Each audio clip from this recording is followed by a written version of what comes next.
골로새서 4장 10절, 11절 되겠습니다. 나와 함께 갇힌 아리스다고와 바나바의 생질 마가와 이 마가에 대하여 너희가 명을 받았음에 그가 이르거든 영접하라.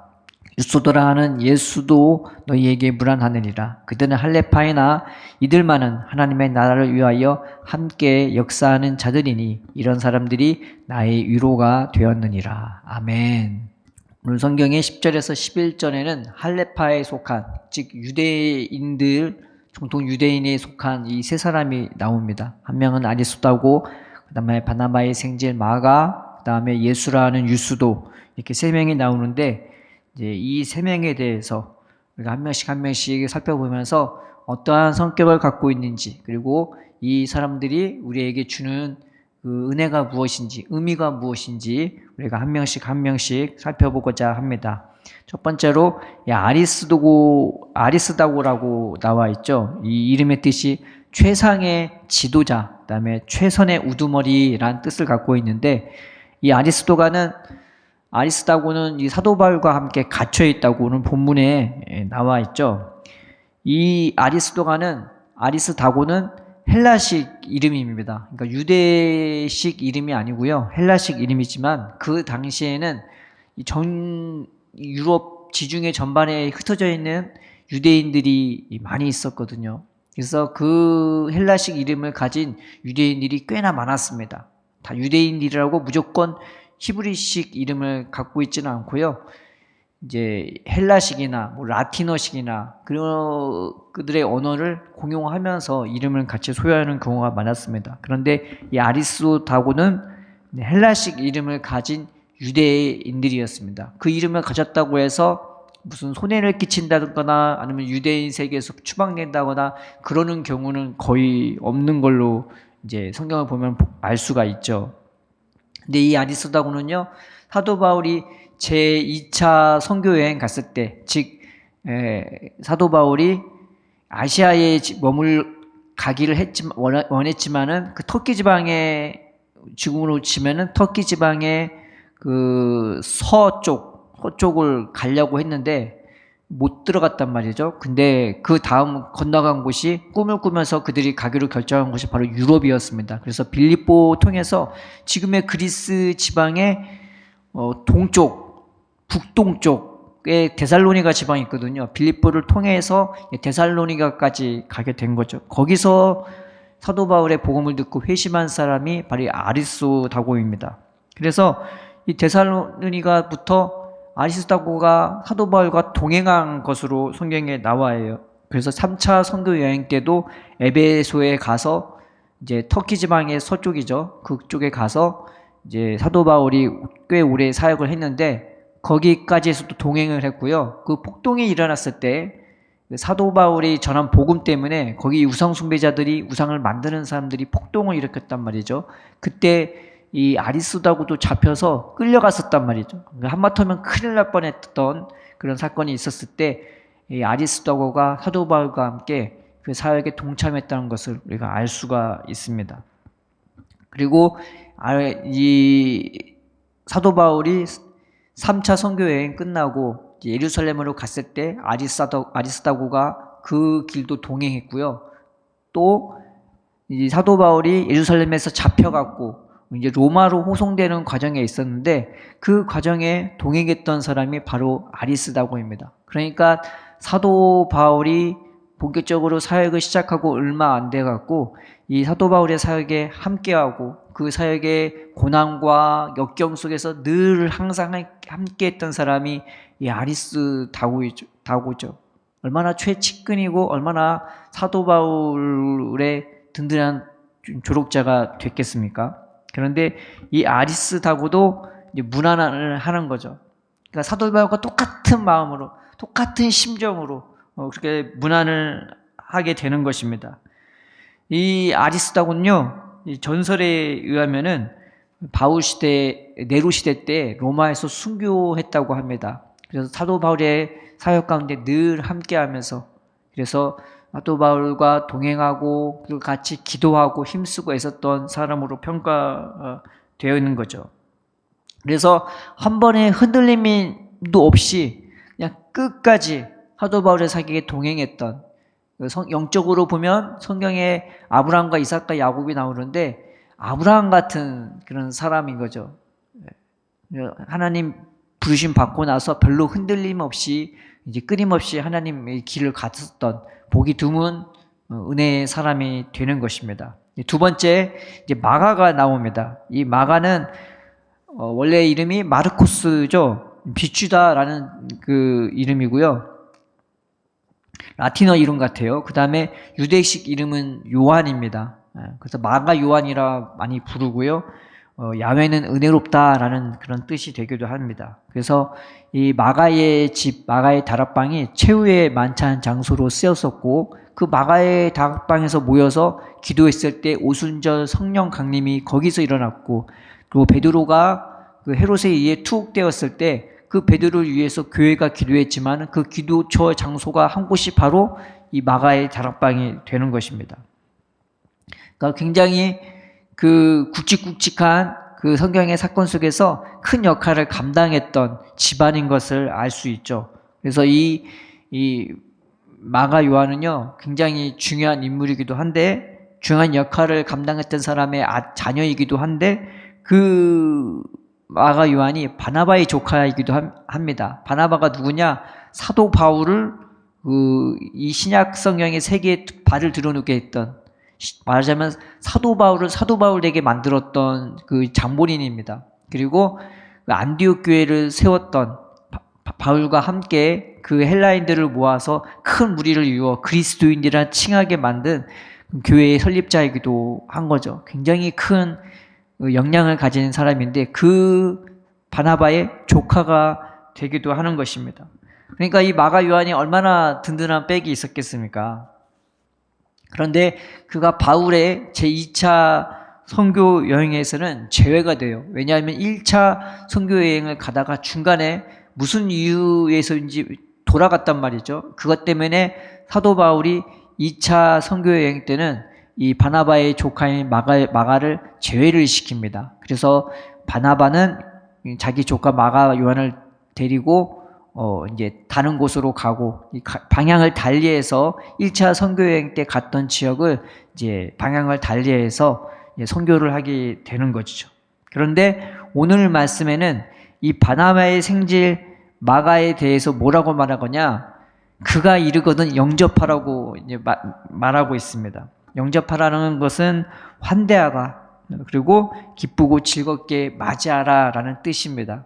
그만큼 마가 요한이 또 마가 요한대로 다듬어지고 또 훌륭한 사역을 감당한 사람이 되어서 이 사도 바울의 인정을 받는 사람이 되었단 말이죠. 중간에 어찌됐든 말이죠. 그래서 이 마가도가 어느 순간 이 사도 바울과 같이 일을 하고 있는 거죠. 그 마가에 대해서 이 사도 바울이 얼마나 생각했는지, 또 위에서 기도했는지 알 수가 있는 것입니다. 우리가 흔히 생각하는 뭐 바나바와 사도 바울이 막 대판 싸워갖고 헤어졌다고 하는데, 그런 식으로 이해하면 곤란한 장면이 바로 오늘 본문에도 나와 있는 거죠. 그래서 이제는 마가 요한을 적극적으로 홍보해주고 또 그를 보내면서 그를 환대해주라고, 기쁘고 즐겁게 맞이해주라고 말하고 있는 것입니다. 그래서 마가는 후에 이 초대교회에 굉장히 큰 공헌을 하고요.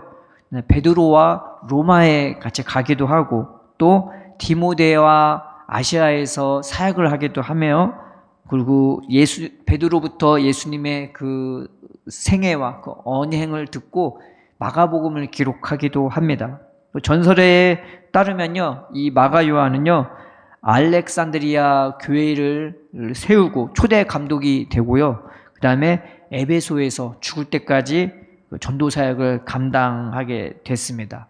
그러니까 마가는 처음에 뿌리가 그 집안 자체가 예수님을 따르는 자였지만 중간에서는 어그러진 사람이었을지도 모르죠. 그런데 어그러졌다가 다시 돌아온 그런 사람이 되는 것입니다. 성경에 이삭이 바로 그런 사람이죠. 태어날 때부터 은혜로 태어나고 자라면서도 은혜로 자랐는데 중간에 눈이 멀어갖고, 영적인 눈이 멀어져갖고 이 자녀 사이가 갈라지잖아요. 이게 되게 재밌습니다.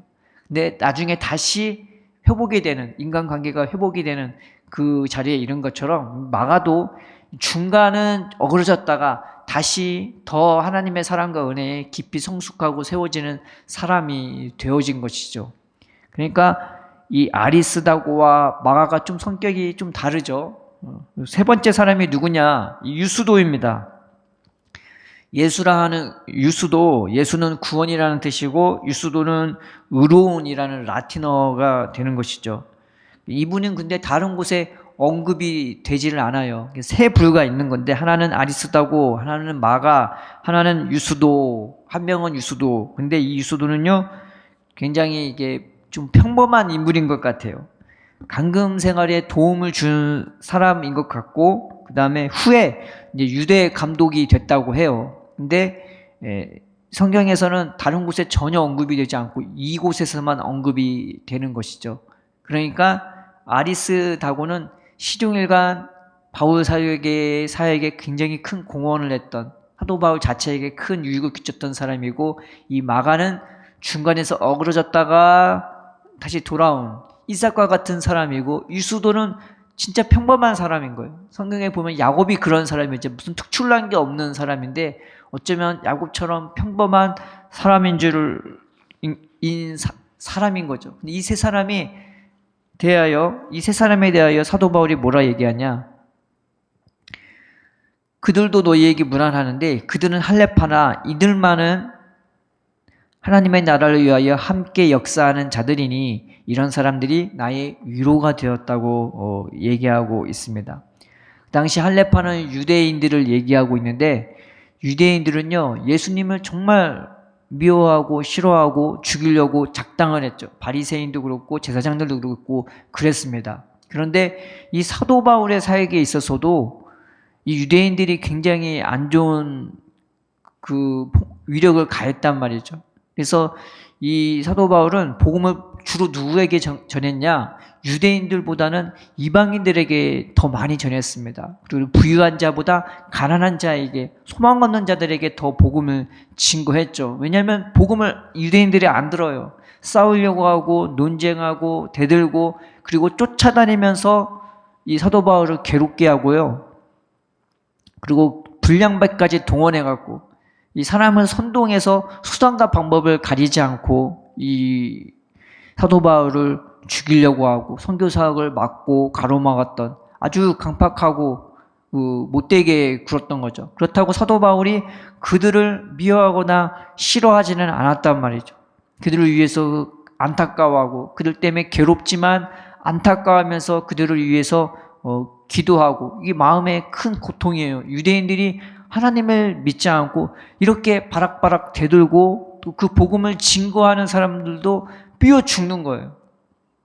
그런데 사도 바울은 그렇지 않았단 말이죠. 그들 때문에 괴로워하고 고통하고 그들을 위해서 기도하면서 마음이 아픈 거죠. 그런데 그런 마음이 아픈 이 사도 바울에게 위로가 되는 사람들이 바로 오늘 성경에 나온 아리스다고, 그 다음에 마가 요한, 그 다음에 유수도가 되는 것입니다. 그 세 사람이 이 사도 바울에게 놀라운 그 위로를 주는 거죠. 그 많고 많은 유대인 중에 정말 유대인들은 하나님께 버림받아도, 벌을 받아도 한 말이 없겠다라는 생각이 드는데 이 세 사람을 보면은 그렇지도 않은 거지. 괜찮은 것 같단 말이에요. 이 부분을 보면은 그나마 소망이 생기고 믿음이 생기고, 하나님이 유대인들은 그래도 버리지 않으셨구나라는 그런 생각을 갖게 돼서 오히려 그 세 명의 위로가 되었던 것이죠. 한 명은 처음부터 올고지 하나님을 섬기는 사람이 있고, 또 한 명은 중간에서 좀 어그러졌지만 그래도 하나님의 은혜 안에서 다시 세워져서 하나님의 일을 충직히 감당하는 사람이 되었고, 또 한 명은 평범하지만 이 세 사람의 각각 나름대로 사도 바울의 위로가 되었던 것입니다. 우리는 내가 대단해야만 하나님께 위로가 된다고 생각하지 않습니까? 내 주위에 내가 대단한 사람이 되어야만 하나님께 위로가 된다고 생각하지는 않습니까? 그런데 함께 하는 것만으로도 우리의 삶은 하나님께 위로가 되기도 하고 우리 서로에게 위로가 되기도 합니다. 비록 중간에 어그러질지도 모르고 때로는 내 삶과 내가 가진 것들이 지극히 평범하고 아무것도 아닌 것이라 할지라도 하나님은 그렇게 평범하게 보지 않고, 비록 중간에 어그러지고 넘어지고 자빠진다 하더라도 다시 주님 앞에 세워졌을 때 우리의 삶의 모습이 우리 주의 종들이나 서로에게 그리고 하나님에게 위로가 된다는 사실에 우리가 감사했으면 좋겠습니다. 오늘 하루 하나님, 내 삶이 내 주의 위로가 되는 사람들이 되게 해달라고, 내 삶이 하나님께 위로가 되고 서로에게 위로가 되고 누굴 보든지 또 나도 주의 사람들 통해서 위로받는 자가 되게 해달라고 이 말씀 붙잡고 주님 앞에 나아가는 저와 여러분 되기를 주님의 이름으로 축원드립니다. 이 말씀이 우리에게 위로가 되고 또 우리에게 용기가 되고 우리에게 감사가 되기를 축원합니다.